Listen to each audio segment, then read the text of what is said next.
बड़ी मजाक को जल्दी खत्म कर दिया। थोड़ा और खेलना देना था ना, मजा आ रहा था। दोस्तों, ये है उनो कार्ड। देखिए तो अय्यर भाई और भिड़े मास्टर के गाल टमाटर की तरह लाल हो गए हैं। हाँ आगे तो क्या आगे भाई, अगर ये मजाक थोड़ी देर और चलता ना तो ये गाल टमाटर की तरह पिचक भी जाते। तो मेरे को तो इतना हिलाया कि जो मैं कॉफी पीकर आया था ना वो भी फिल्टर कॉफी हो गया होगा।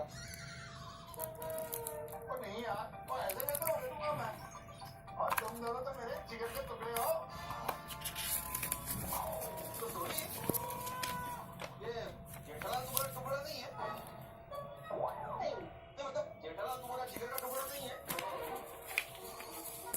ठीक हम कर रहे हैं बिडू, और जेठालाल भी अपने जिगर का टुकड़ा है।